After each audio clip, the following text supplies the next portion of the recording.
आप सब देखत हैं अवधि तक।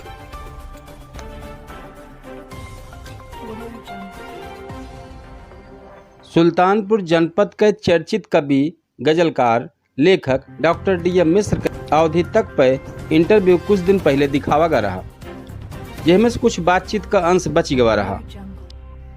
आप सभी के सामने पेश की जात बा। वहीं चैनल के कमेंट बॉक्स में दर्शक द्वारा यह इंटरव्यू का पूरा अंक जल्द से जल्द दिखावे की बात कही गई रही। अब आपके सभी के प्रतीक्षा खत्म हो गया है। Doctor DM. मिश्र व्यंग्यात्मक में गजल लिखे कि गांव का उत्थान देखकर आया हूँ, मुखिया की दालान देखकर आया हूँ, और जब बोझ धान का लेकर जब वो हौले हौले चलती है, धान की बाली कान की बाली दोनों संग संग बजती है। यह गजल को सुनाया गया।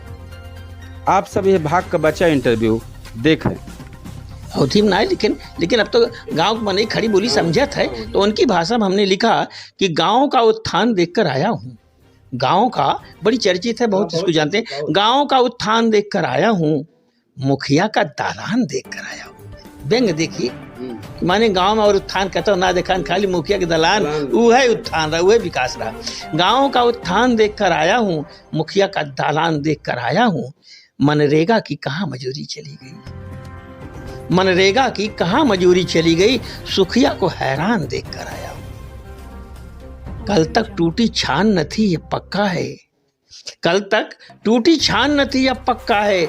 नया नया प्रधान देखकर आया हूँ। कल तक टूटी छान न थी, अब पक्का है। नया नया प्रधान देखकर आया हूँ। लक्ष्मीनिया थी चुनी गई प्रधान, मगर लक्ष्मीनिया थी, देखिए जीवंत चित्रण है। लक्ष्मीनिया थी चुनी गई प्रधान, मगर उसका पति प्रधान देख कर आया हूँ। वो का बैंक जाए नहीं देता है, वो कोनो काम करे ना, पति वो का दस्तखत फर्जी बनोता, उस पति प्रधान देख कर आया हूँ। और एक शेर इसी में कि कागज पर हमने उनको भी दिया, जैसे पेट्रोल गांव में आओ तो सिंचाई और बना करके लिखते, कागज पर पूरा पानी है नहरों में, कागज पर पूरा पानी है नहरों में, सूख गया जो धान देख कर आया हूँ। मुखिया का दालान देख कर आया हूँ। और बंगले के अंदर में जाने क्या होगा, अभी तो केवल लान देख कर आया। ये तो ट्रेलर है, मुखिया ने कितना लूटा है, कितना। अब गांव का हर आदमी भले अवधि में नहीं, लेकिन परिवेश एक है अवधि है, एक है यहाँ। जैसे एक थे और ऐसे है, गाँव से हमको भाई हम चाहते हैं गांव की जो संस्कृति है, अगर गांव चला जाएगा तो हमारे पास कुछ नहीं बचेगा। गांव है तभी हम हैं, तब खेती किसानी है, तब दुनिया, चाहे कहीं कलकत्ता रहे चाहे बम्बई रहे, खाए तो दालें रोटी खाए, दाल रोटी के करे बल पया है, किसान के बल पया है। किसान गांव में खेते में है, वो है। ये गजल है मेरी कि नम मिट्टी पत्थर हो जाए ऐसा कभी ना हो, नम मिट्टी पत्थर हो जाए ऐसा कभी न हो, मेरा गांव शहर हो जाए ऐसा कभी। पूरी सुना दे इसको कि बस, हाँ। नम मिट्टी पत्थर हो जाए ऐसा कभी न हो, मेरा गांव शहर हो जाए ऐसा कभी न हो। हर इंसान में थोड़ी बहुत तो कमियां होती हैं, हर इंसान में थोड़ी बहुत तो कमियां होती हैं, वो बिल्कुल ईश्वर हो जाए ऐसा कभी न हो। बेटा बाप से आगे हो तो अच्छा लगता है। बेटा, आप देखिए सब गांव छोड़ छोड़ जाता है, लड़के अपने बूढ़े बाप को छोड़ ही जाता है। बेटा बाप से आगे हो तो अच्छा लगता है, बाप की वो ऊपर हो जाए ऐसा कभी। और मेरे घर की छत नीची हो, मुझे गवारा है, नीचा मेरा सर हो जाए ऐसा कभी ना हो। और देखिए खेत मेरा परती रह जाए, कोई बात नहीं, खेत मेरा बंजर हो जाए ऐसा कभी ना हो। और गांव की ताकत देखिए, गांव में जब तक सरपत है बेघर नहीं है कोई। गांव में जब तक सरपत है, शहर के लड़के चला जाए फुटपाथे पर अखबार बिछाई के रहते। अब गांव में जो बहुत गरीबा उनको अपन झोपड़ी आप अपन कुटिया बा। गांव में जब तक सरपत है बेघर नहीं है कोई, सरपत संगमरमर हो जाए ऐसा कर, मेरा गांव शहर हो जाए ऐसा कर। इसी के साथ सब देखिए गांव की उसी परिवेश की है। धान तैयार होकर आता है, किस आनंद के साथ एक औरत अपना गेहूं धान ढोती। गेहूं तो मड़ाई हो जाती, धान तो गरीब आदमी काटता है। धान जो है भले अभी हमारे यहाँ धान कट रहा था, मैं 1-2 मिनट बताता। धान कट रहा था तो मैं गया तो मशीन से कटाया गया, तो ये मैंने 25% तो खेतन में गिर गया। मशीन वाला 3 हिस्सा लेके आया, फिर मशीन से ओकर दाम आया, फिर पता लगा चल आधो ना मिलत। तो जगह ज्यादा खेत है ओका तो चल जाते, लेकिन जगह गरीब आदमी के 2 बीघा बा, अगर ये कह दे तो कैसे करेगा। तो हमारे बल्कि 2-4 लोगों से मैंने आप ही की तरफ पूछा जा करके कि भैया तू हाशिया से काहे काटता है, तो कहे भैया का करिए, ये तो कुल मशीनिया में चला जाए। आओ का देखा था हम धोवत में धान, उसकी औरत, तो मैंने लिखा गजल कि बोझ धान का लेकर वो जब हौले हौले चलती है, धान की बाली कान की बाली दोनों संग संग बजती है। कीचड़ के पायल पहने जब चले मखमली घासों पर, छम छम की मधुरता नूपुर की घंटी बजती है, धान की बाली कान की बाली दोनों संग संग बज। ये गांव का सौंदर्य है, ये गांव की खूबसूरती है, इसको कहते हैं गांव। ये अवधि भले ही कविता ना आने, लेकिन कुल परिवेश का हुआ, परिवेश एकदम पूरा गांव। हाँ, और ये सबके समझो में आवत है, सबकी समझ में आवत है। लेकिन अवधियों में हम गजल लिखे। आपको समय हो तो सुनाई दी 2-4 चल रही एक थोड़ा गुनगुना के सुनाई थम। तो ई जौन देखा डीएम के बंगला के सामने अपने देखा था, हम तो जब से होश संभाले तब से उनका वहीं देखी थे, वही तरह से अपन डेरा डारे यहाँ छान छाए यहाँ वहीं माँ यार डीएम साहब के बंगला बा, बड़ी बड़ी वहां कोठियाँ और कई पटरी पे देखा तो वो 50 साल से वैसे वहीं माँ, हाँ कई पुष्ट पीढ़ी उनके वहीं बीत गए। अब उसको मैंने जा करके खड़े होकर के जो सोचा, अध्ययन किया और एहसास किया, तो एक गजल अवधि में भी गजल मैंने कही, तो वो मैं आपको सुना रहा हूँ कि गोद, आप बच्चा गोद में लेकर के बांका से चला रही है और किस तरह से वो काम कर रही है, बच्चा दूध पिए जा रहा है। आप उस सीन को, चित्र को देखिए कि बच्चा दूध पी रहा है, माँ काम कर रही है। कि गोदिया मालरी का कि हाथवा माँ बकिया, गोदिया मालरी का कि हाथवा माँ बकिया, झबिया बिने तो बिने कबो डलिया।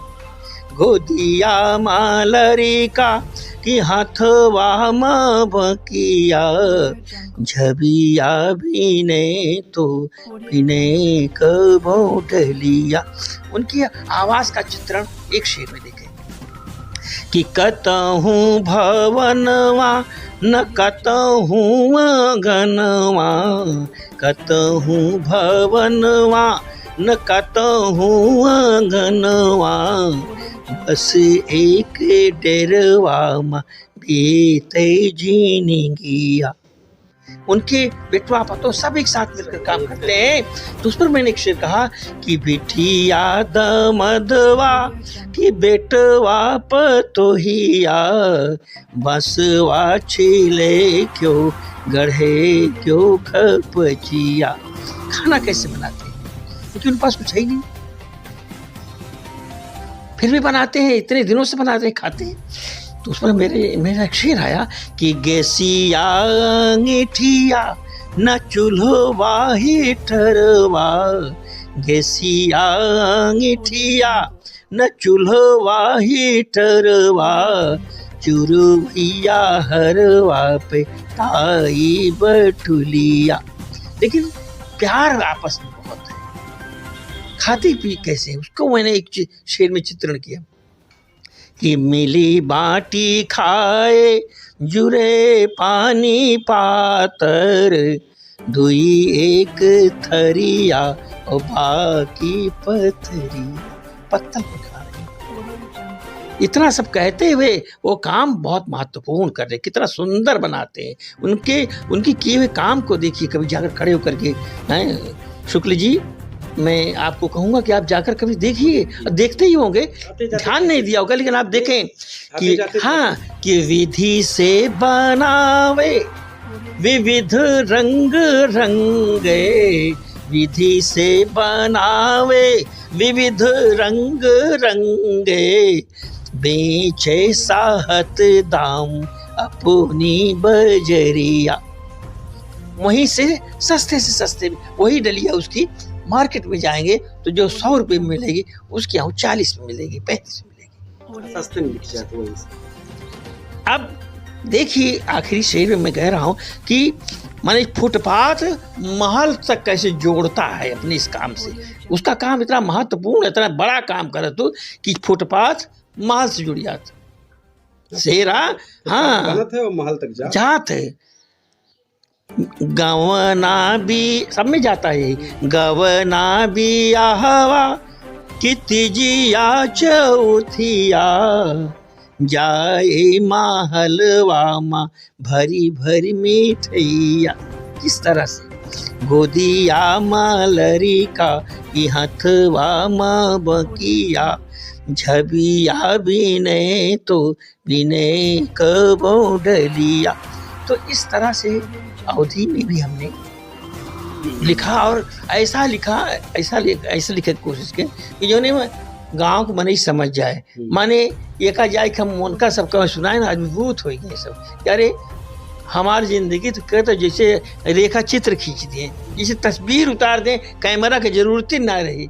ये गजल में उनके जिंदगी का हर पहलू ऐसे जाहिर हुई बा कि जैसे कैमरा से खींचा, माने शब्दों का कैमरा काम करता। अच्छा, इधर कोनो कविता, इधर कोनो चीज तैयारी के यहाँ लिखत उखत है? नहीं, इधर तो काफी चल रहा है।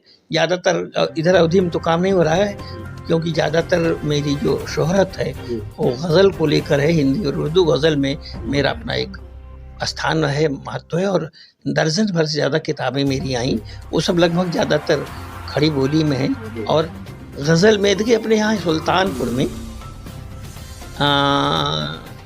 पंडित राम नरेश त्रिपाठी ने राष्ट्रीय कविताओं को लिखा और उन्होंने इतना अच्छा लिख दिया कि उनसे अच्छा लिखना मुश्किल है किसी का।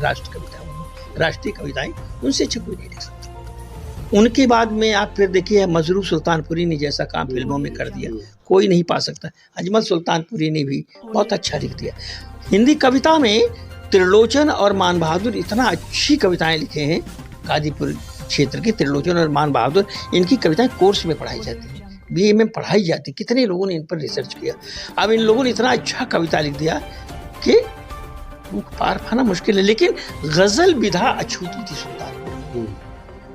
और मैंने अपनी बात को गजल में कहना चाहा कि वो विधा जो एक बहुत महत्वपूर्ण आज की विधा है, जो हिंदी उर्दू को जोड़ती है, जो हिंदू और मुसलमान को जोड़ती है, जो गांव और शहर को जोड़ती है, पढ़े को और अनपढ़ को जोड़ती है, उस विधा में काम किया जाए।